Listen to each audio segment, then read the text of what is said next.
ज्ञान चैतन्य प्रसारम्।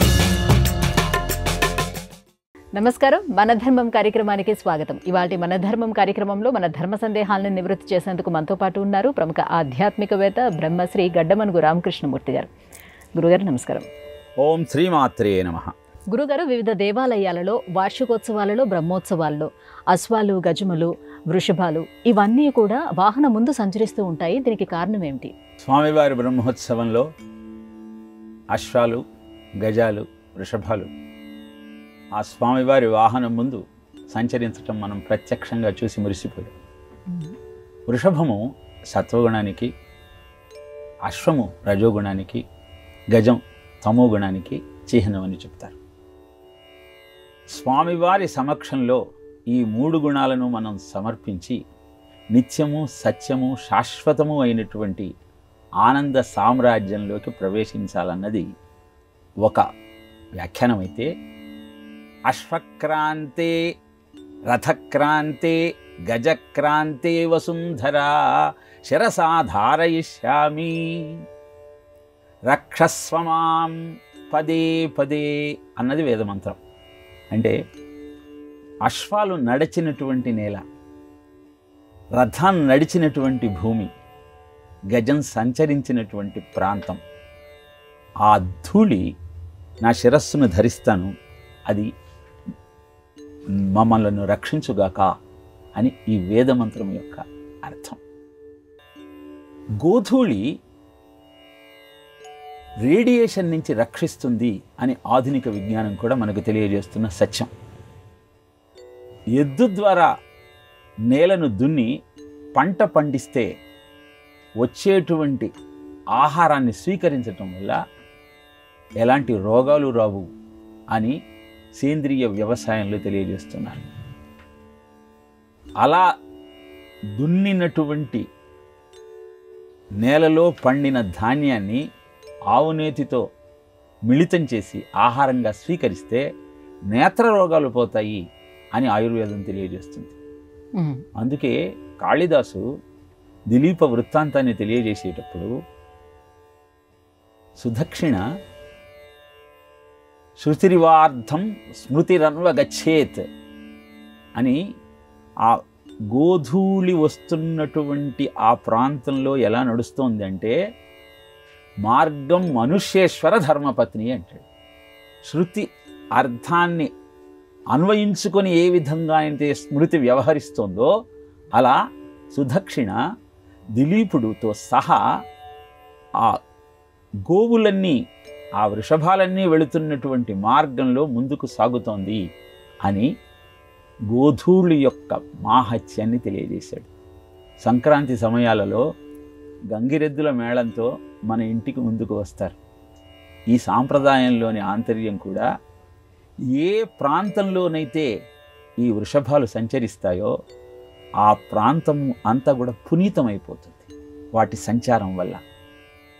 ఈ సత్యాన్ని గ్రహించినటువంటి భారతీయుడు దేవాలయాలలో దైవత్వాన్ని అందుకోవాలి అంటే మనను మనం పునీతం చేసుకోవాలి కనుక, అలా పునీతం చేసి మనలో ఉన్న సత్వరజస్తమో గుణములను ప్రక్షాళన చేసి దైవ సన్నిధికి మనను చేర్చగలిగినటువంటి అద్భుతమైన ఈ ప్రాణుల సంచారాన్ని బ్రహ్మోత్సవాలలో రథం మీద నడిపిస్తూ మనకు అందజేసే ప్రయత్నం చేస్తారు. సత్వగుణాన్ని మనం అలవర్చుకున్నప్పుడు ధర్మానికి ఎద్దు చిహ్నం కనుక శివుడు వృషభాన్ని వాహనంగా చేసుకొని సంచరిస్తాడు. అశ్వము బలానికి సంకేతం కనుక ఆ ధర్మ ప్రవర్తన సమర్థమైన బలిష్టమైనటువంటి ఆలోచన విధానంతో, శారీరక దారుఢ్యంతో అనుసంధానమైనప్పుడు జీవుడికి చిహ్నం గజం, తమోగుణానికి చిహ్నం. మనలో ఉన్నటువంటి ఆ తమోగుణము, రజోగుణము నిగ్రహింపబడి శుద్ధ సత్వగుణము వృద్ధి చెంది మన జీవితం అద్భుతంగా ముందుకు సాగుతుంది. ఇంత అద్భుతమైన రహస్యాన్ని నిక్షిప్తం చేసి అశ్వక్రాంతే రథక్రాంతే గజక్రాంతే వసుంధరా శిరసాధారయిష్యామి రక్షస్వమాం పదే పదే అన్న వేదమంత్రం మనకు మార్గదర్శకం చేసింది. మనం ఈ విషయాలన్నింటినీ తెలుసుకుంటూ ఆ ఆచారాన్ని పాటిస్తూ ఆ సాంప్రదాయాన్ని గుర్తిస్తూ మన జీవితాన్ని సుసంపన్నం చేసుకునే ప్రయత్నం చేద్దాం. గురువుగారికి మరో సందేహం, శ్రీకృష్ణుడు చంద్రవంశంలో రోహిణి నక్షత్రంలోనే ఎందుకు జన్మించాడు? చంద్రుడికి కృష్ణుడు తన వంశంలో జన్మిస్తే తన కీర్తి ఇనుమడిస్తుందన్న భావన కలిగి పరమాత్మను ప్రార్థించాడట. సూర్యవంశంలో శ్రీరాముడిగా జన్మించిన నీవు నన్ను కూడా పావనం చేయమని అభ్యర్థన చేశాట. అందుకే చంద్రవంశంలో జన్మించటానికి పరమాత్మ నిశ్చయించుకున్నాడు. ఇక దేవకీ గర్భంలో ఉన్నటువంటి బలరాముణ్ణి యోగమాయ సంకర్షణ చేసి రోహిణి గర్భంలో ప్రవేశపెట్టింది. ఆ తరువాత అష్టమ గర్భంగా శ్రీకృష్ణుడు జన్మించాడు. జన్మించిన శ్రీకృష్ణుడికి రోహిణి నక్షత్రంలో తాను అవతరించి ఆ తల్లిని కూడా ఆనందింపచేయాలన్న భావన కలిగింది. తమద్భుతం బాలకమంబుజేక్షణం చతుర్భుజం శంఖ గదాద్యుదాయుధం శ్రీవత్సవక్షం అంటూ ఆ స్వామి యొక్క ఆవిర్భావాన్ని భాగవతంలో తెలియజేస్తూ అద్భుతమైన వ్యాఖ్యానాన్ని చేసిన పెద్దల యొక్క ఆలోచనను గమనిస్తే చంద్రుడికి రోహిణి ఇష్టసఖి. తాను చంద్రవంశంలో జన్మిస్తున్నప్పుడు రోహిణి నక్షత్రాన్ని తన జన్మ నక్షత్రంగా ఎంచుకొని వారిద్దరికీ ఆనందాన్ని కలిగించాలన్న ఆలోచనతో చంద్రవంశంలో రోహిణి నక్షత్రంలో శ్రావణ బహుళ అష్టమి నాడు పరమాత్మ అవతరించాడు. విచిత్రం ఏమిటంటే అది అష్టమి తిథి అయినా చంద్రుడు పౌర్ణమి నాడు ప్రకాశించినట్టు పండు వెన్నెలను ప్రపంచానికి అందజేసేట.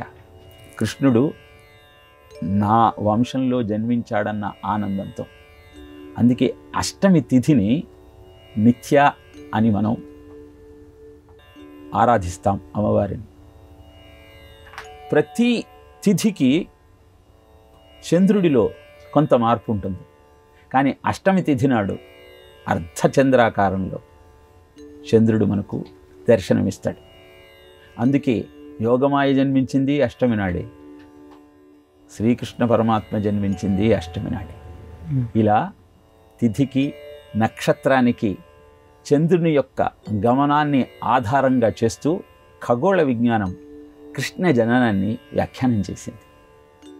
ఇలా కృష్ణ అవతారము చంద్రవంశంలో రోహిణి నక్షత్రంలో అష్టమి తిథి నాడు అవతరించటంలోని ఆంతర్యాన్ని ఖగోళ విజ్ఞానం ద్వారా మనం పరిశీలించే ప్రయత్నం చేయవచ్చు. గురుగారు, కాశీలో మరణిస్తే ముక్తి లభిస్తుందని అంటారు. కాశీలో మరణించిన వారి చెవిలో సాక్షాత్తు ఆ విశ్వేశ్వరుడే తారక మంత్రాన్ని ఉపదేశిస్తాడు అని చెబుతారు. దీనికి నేపథ్యం ఏమైనా ఉందా? మాళవ దేశంలో ధర్మాత్ముడనే మహానుభావుడు ఉండేవాడు. ఆయన కూతురి పేరు ఘనకళ. పూర్వజన్మలో ఈమె కళానిధి అనే బ్రాహ్మణుడు. కానీ ఆ జన్మలో చేసినటువంటి కర్మల ఫలితంగా ఘనకళగా అవతరించి బాలవితంతు అయిపోయింది. జనక మహారాజు దగ్గరికి వెళ్ళి వేదాంగాలన్నింటినీ అభ్యసించింది. అప్పటిదాకా విచారంతో ఉన్న ఘనకళ జనక మహారాజు దగ్గర నుంచి విజ్ఞానాన్ని అందుకున్న తరువాత అద్భుతమైన పాండిత్యంతో యోగ విద్యగా అందరి చేత అభివర్ణింపబడింది. ఆమె దురదృష్టానికి చింతిస్తున్నటువంటి ప్రజలంతా యోగ విద్యను అభ్యసించిన తరువాత ఆమెలో కలిగిన అహంకారాన్ని చూచి ఆమెకు దూరంగా ఉండటం ప్రారంభించారు. విద్యాహంకారంతో మిడిసిపడుతున్నటువంటి యోగ విద్య నేపాల దేశంలో ఉన్న కౌంఠరవ్య మహాముని దగ్గరికి వెళ్ళింది. ఆయనతో వాదన చేసి అందరి చేత జేజేలు పలికించుకోవాలన్నది ఆమె ఆలోచన. నేపాల్ దేశానికి చేరుకున్న తరువాత అందరూ ఆ కౌంఠరవ్య మహర్షి యొక్క విజ్ఞానానికి నమస్కృతులు చేస్తూ ఆయనను ఆరాధిస్తున్న వైనాన్ని గమనించి తాను కూడా ఆయనకు నమస్కరించింది. ఎందరో పండితులను వాదనలో గెలిచానంటూ తన గొప్పతనాన్ని చెప్పుకునే ప్రయత్నం చేసింది. ఆమె అహంకారాన్ని గమనించిన కౌంఠరవ్య మహర్షి మహాపండితుల దగ్గరికి వెళ్ళి బ్రహ్మ విద్యను అభ్యసించమంటూ సూచన చేశాడు. అప్పటికైనా ఆమెలోని అహంకారం అంతరింపబడుతుందన్న ఆలోచనతో మీతో వాదన చేయటానికే నేను వచ్చాను అంటూ భీష్మించుకు కూర్చుంది యోగ విద్య. ఆమెకు బుద్ధి చెప్పాలన్న ఆలోచనతో బ్రహ్మమును నీవు ఎరుగుదువా అని ప్రశ్నించాడు కౌంఠరవ్య మహర్షి. నేను ఎరుగుదును అంటూ సమాధానమిచ్చింది. ఇంద్రియాతీతమైనటువంటి, ఇంద్రియములతో గుర్తించలేనటువంటి ఆ బ్రహ్మమును ఎరుగుదును అంటూ సమాధానం చెప్పినప్పుడే నీ అజ్ఞానం బయటపడుతోంది. నీ అహంకారానికి శిక్షగా నువ్వు పిశాచివై సంచరించదువుగాక అంటూ శపించాడు. అప్పుడు జ్ఞానోదయమైంది యోగ విద్యకి. ఆ మహర్షి పాదాలు పట్టి నాకు విముక్తిని ప్రసాదించమంటూ అభ్యర్థించింది. పిశాచివై సంచరించిన తరువాత అగస్త్య మహర్షి ఆశ్రమానికి వెళ్ళి ఆయన ద్వారా బోధ పొంది భైరవ యాతనను అనుభవించి దక్షిణ కైలాసంలో శ్రీకాళహస్తి క్షేత్రంలో ముక్తిని పొందుతావు అని శాప విమోచనాన్ని తెలియజేశాడు. ఆ మహర్షి వాక్కును అనుసరించి ఆ యోగ విద్య దేహమంతా నీలంగా మారిపోయింది. అగస్త్య ఆశ్రమాన్ని వెతుక్కుంటూ ఆయనను చేరుకుంది.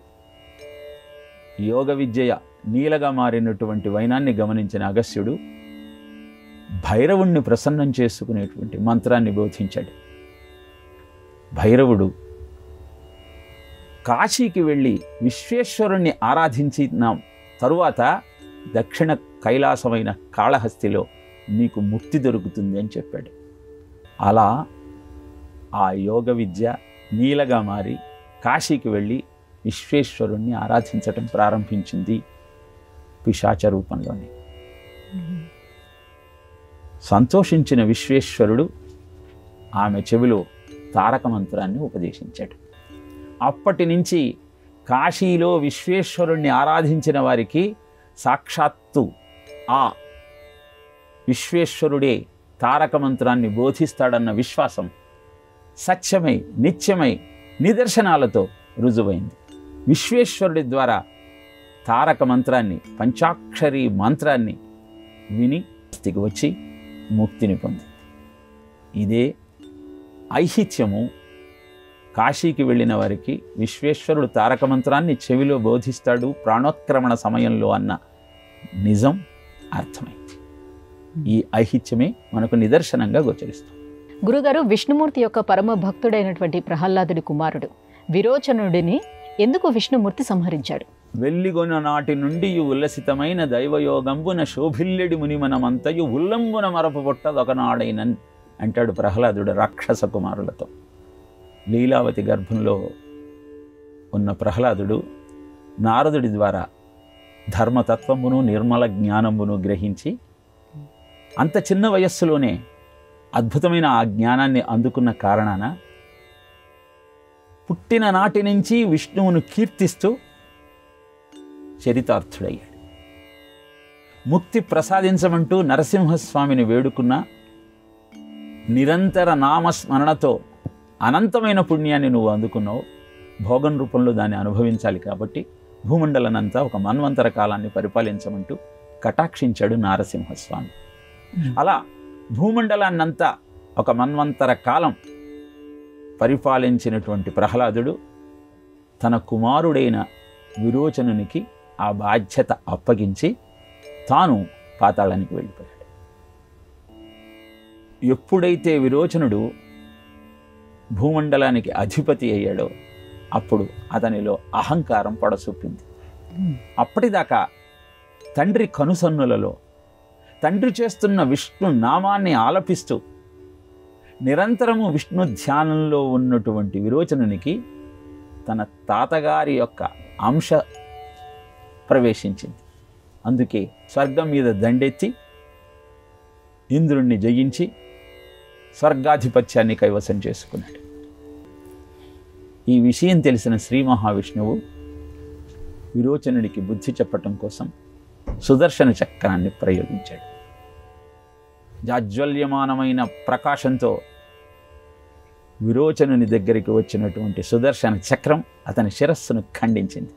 అనంతరం పాలసముద్రంలో తనను తాను శుద్ధి చేసుకొని శ్రీ మహావిష్ణువు చెంతకు చేరింది. ఈ విషయాన్ని రాక్షస వీరులంతా ప్రహ్లాదుడికి తెలియజేశారు.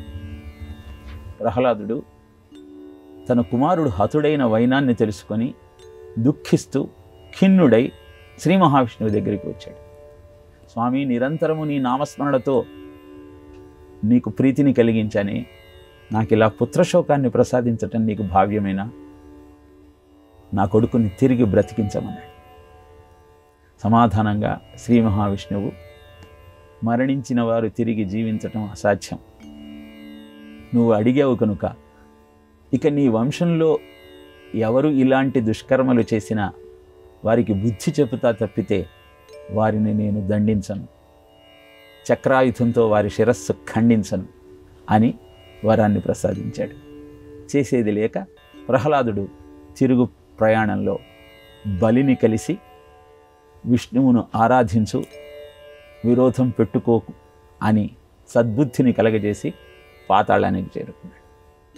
బలి విష్ణువుతో ఎలాంటి వైరం పెట్టుకోకుండా స్వర్గాధిపత్యాన్ని మట్టుకు ఆశించి 99 యజ్ఞాలు చేసి 100వ యజ్ఞానికి ఉపక్రమిస్తున్న సమయంలో వామన రూపంలో ఆ శ్రీ మహావిష్ణువు బలిచక్రవర్తి దగ్గరికి వచ్చి స్వర్గాధిపత్యాన్ని తిరిగి ఇంద్రుడికి అప్పగించాడు. వామన పురాణంలో చెప్పబడినటువంటి ఈ గాథ ఒక సత్యాన్ని మనకు తెలియజేస్తోంది. ప్రతి తండ్రి తన కుమారుడికి విద్యాబుద్ధులు నేర్పించటంతో పాటు సంస్కారాన్ని కూడా అందించగలిగినప్పుడే జన్మ జన్మల నుంచి వస్తున్నటువంటి అతని సంస్కారాన్ని, అతని ఆలోచనను కొంత నిగ్రహించి అద్భుతమైన శ్రేయోపథంలో అతనికి మార్గదర్శకం చేయవచ్చు. హిరణ్యకశ్యపుడికి హ్లాదుడు, అనుహ్లాదుడు, సంహ్లాదుడు, ప్రహ్లాదుడు అన్న 4 కొడుకులు ఉన్నప్పటికీ ప్రహ్లాదుని చరిత్ర మాత్రమే మనకు నిత్య పారాయణీయ గ్రంథంగా మిగిలింది. కారణం, తల్లి గర్భంలో ఉన్నప్పుడు గురువైన నారదుడు అద్భుతమైన విష్ణు భక్తిని ప్రహ్లాదుడికి అందించాడు. ప్రహ్లాదుడు తన కుమారుడైన విరోచనునికి ఆ విజ్ఞానాన్ని అందించే ప్రయత్నం చేశాడు. కానీ అంత పటిష్టంగా విరోచనుని హృదయంలో అది నాటుకోలేకపోయింది. అందుకే విరోచనుడు అహంకారంతో ఇంద్రుడి మీద దాడి చేసి శ్రీ మహావిష్ణువు యొక్క చక్రాయుధానికి గురి అయి ప్రాణాలు వదలాల్సిన అగత్యం ఏర్పడింది. ఏవం పరంపరా ప్రాప్తం ఇమం రాజర్షయో విదుహు సకాలేనేహ మహత యోగో నష్ట పరంతప అన్న భగవద్గీతలోని 4వ అధ్యాయంలోని మొదటి శ్లోకం కూడా ఇదే సత్యాన్ని తెలియజేస్తుంది.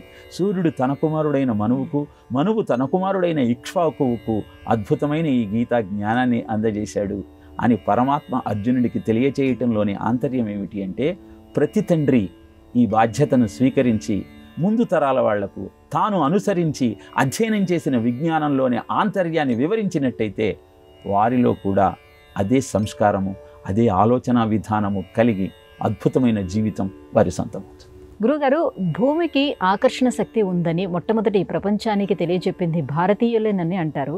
దీనికి ఆధారం ఏమిటి? సిద్ధాంత శిరోమణిలో భాస్కరాచార్య 2 ఒక అద్భుతమైనటువంటి సూత్రం ద్వారా భూమికి ఆకర్షణ శక్తి ఉందన్న సత్యాన్ని నిరూపించాడు. న్యూటన్ మహాశయుడు యాపిల్ పండు కింద పడటాన్ని చూసి భూమికి ఆకర్షణ శక్తి ఉన్నది అని ప్రపంచానికి తెలియజేసి నోబెల్ ప్రైజ్ గెలుచుకున్నాడు అని మనం సైన్స్లో చదువుకున్నాం. అంటే వస్తు విజ్ఞానం ద్వారా వాస్తవాన్ని గుర్తించేటువంటి ఆలోచన పాశ్చాత్య జీవన విధానం అయితే, తపశ్శక్తి ద్వారా అద్భుతమైన ఖగోళ విజ్ఞానాన్ని ఆవిష్కరించినది భారతీయ ఋషులు. అదృశ్య శక్తిర్మహీతయా ఘస్తం గురు ఆకర్షతి, యత్ ఆకర్షతి తత్ పతతి, సమం సమంతాత్పపతతి అఘం ఏ అని ఈ సూత్రం. దీని అర్థం ఏమిటంటే, అదృశ్య శక్తి మహీతయా అంటే భూమికి ఉన్నటువంటి అదృశ్య శక్తి, అదే ఆకర్షణ శక్తి కారణంగా ఘస్తం ఆకాశంలో, గురు సాలిడ్ బాడీస్, పతతి ఆకర్షతి ఆకర్షింపబడతాయి. యత్ ఆకర్షతి తత్ పతతి. ఏదైతే ఆకర్షింపబడుతుందో అది పడిపోతుంది. సమం సమంతాత్, అంతే ఆకర్షణ శక్తి కలిగినటువంటి పతతి. మిగతా సెలిస్టియల్ బాడీస్ ఎక్కడ పడతాయి అంటే అఘంఘే, అక్కడే ఉంటాయి, పడవు. అద్భుతమైనటువంటి ఆధునిక విజ్ఞానాన్ని ఒక్క సూత్రం ద్వారా ప్రపంచానికి చాటి చెప్పినవాడు భారతీయుడు. 1704వ సంవత్సరంలో న్యూటను ఈ విజ్ఞానాన్ని ప్రపంచానికి అందిస్తే 1180వ సంవత్సరంలోనే సిద్ధాంత శిరోమణిలో భాస్కరాచార్య 2 ఈ విషయాన్ని మనకు తెలియజేశాడు. ఇప్పుడు ఎవరు అద్భుతమైనటువంటి ఈ విజ్ఞానాన్ని ప్రపంచానికి అందజేసిన వారు? పాశ్చాత్యుల, భారతీయుల? మనం ఎందుకు ఈ విషయాన్ని తెలుసుకోలేకపోతున్నామంటే సంస్కృతంలో ఉన్న ఈ విజ్ఞానము ఈనాడు విద్యార్థి లోకానికి, ఆధునిక సమాజానికి అందుబాటులో లేదు. ఆ గ్రంథాల ప్రస్తావనే మనం చేయటం లేదు. ఎప్పుడైతే మనం సంస్కృతాన్ని అభ్యాసం చేసి అద్భుతమైన ఈ గ్రంథాలలో ఉన్న రహస్యాన్ని అవగతం చేసుకుంటామో, ఏ విజ్ఞానం అయితే ప్రపంచానికి మార్గదర్శకం అయిందో, ఏ దేశమైతే జగద్గురు స్థానంలో నిలిచి అందరికీ ఆనందం కలగాలన్న సంకల్పంతో అద్భుతాలను ఆవిష్కరించిందో దాన్ని మనం అర్థం చేసుకోగలుగుతాం. పాశ్చాత్యులకు భారతీయ ఋషులకు ఒకటే తేడా. పాశ్చాత్యులు ఏది కనుక్కున్నా కాపీ రైట్ అంటారు, ఋషులు మాత్రం you have right to copy అంటారు. ఫ్రీగా, ఎలాంటి రుసుము లేకుండా వాళ్ళు ఆశ్రమవాసం చేస్తూ కందమూలాలు తింటూ మనకు అద్భుతమైన ఆనందాన్ని కలిగించే విజ్ఞానాన్ని అందజేసినటువంటి ఋషులను మనం మరిచిపోతున్నాం. వారిచ్చిన జ్ఞానాన్ని అందుకునే ప్రయత్నం చేయలేకపోతున్నాం. అందుకే కరోనా రూపంలో, ఒమిక్రాన్ రూపంలో అనేకమైనటువంటి సూక్ష్మజీవులు మన మీద దాడి చేసి మన ఆరోగ్యాన్ని, ఆనందాన్ని, ఐశ్వర్యాన్ని కబళించి వేస్తూ ఉన్నాయి. ఇలాంటి ఆలోచన విధానం, అందరికీ సహాయపడాలన్న అటువంటి జీవన విధానం భారతీయుడికి తరతరాలుగా అంది వస్తున్నటువంటి ఆలోచన విధానం. దాన్ని విస్మరించి స్వార్థమే పరమార్థంగా ఎప్పుడైతే మనం జీవనాన్ని కొనసాగిస్తున్నామో అప్పుడు విలువలు మృగ్యమై, నైతికమైనటువంటి ఆలోచన విధానం అంతర్ధానమై నరకప్రాయమైన జీవనం మన సొంతమవుతుంది. ఈ విషయాన్ని గ్రహించి జీవితాన్ని భారతీయ ఋషులు చూపిన మార్గంలో మన ధర్మాన్ని అనుసరిస్తూ ముందరికి వెళ్ళే ప్రయత్నం చేద్దాం. గురుగారు, ధనం ఎవరి దగ్గర స్థిరంగా ఉండదు. ధనం నశించిపోవటానికి కారణాలు ఏమిటి? స్త్రీయోక్షా మృగయా పానం ఏతత్ కామసముత్థితం అని భారతంలో తెలియజేస్తాడు. మన దగ్గర ఉన్న ధనం అంతరించిపోవటానికి 4 కారణాలు ఉన్నాయి. మొదటిది పరస్త్రీ వ్యామోహం, రెండవది జూదమాడటం, మూడవది వేటకు వెళ్ళి మృగాలను అంతం చెయ్యాలన్న ఆలోచన, మద్యపానం. ఈ 4 ఎప్పుడైతే మనిషిలో ప్రవేశిస్తాయో అప్పుడు అతని దగ్గర ఉన్న ధనమంతా ఆరక్షణంలో అంతర్ధానమైపోతుంది. నిజానికి ఈ 4 లక్షణాలు కలికి ఆవాస స్థానాలుగా పరీక్షిత్తు ప్రసాదించిన స్థానాలు. కలి ఈ 4 ఉండి తన ప్రభావాన్ని ప్రదర్శిస్తున్న కారణంగా ఉన్న సంపద అంతా హరించుకుపోయి ఆరోగ్యం క్షీణించి నరకమైనటువంటి జీవితం సొంతమవుతుంది. మద్యపానం ద్వారా జీవితాన్ని దుర్భరం చేసుకుంటున్నటువంటి మానవులను మనం గమనిస్తే, వేటకు వెళ్ళి క్రూర మృగాలను అని వాటిని సంబోధిస్తూ క్రూరత్వాన్ని ప్రదర్శిస్తూ దానికోసం ధనాన్ని వెచ్చించేటువంటి వ్యక్తుల యొక్క జీవితాలను పరిశీలిస్తే ఇది ఎంత సత్యమో మనకు అర్థమవుతుంది. వీటన్నింటిలో కూడా ప్రమాదం జూదం. ఎందుకంటే క్షణకాలంలో ఉన్న సంపదంతా హరించుకుపోతుంది. కనుక ఈ లక్షణాలకు దూరంగా జీవితాన్ని సరియైన మార్గంలో మనం గడపగలిగినప్పుడు ఆరోగ్యము, సంపద, ఐశ్వర్యము, కుటుంబము, సామాజిక జీవనము అద్భుతంగా ఉంటాయి.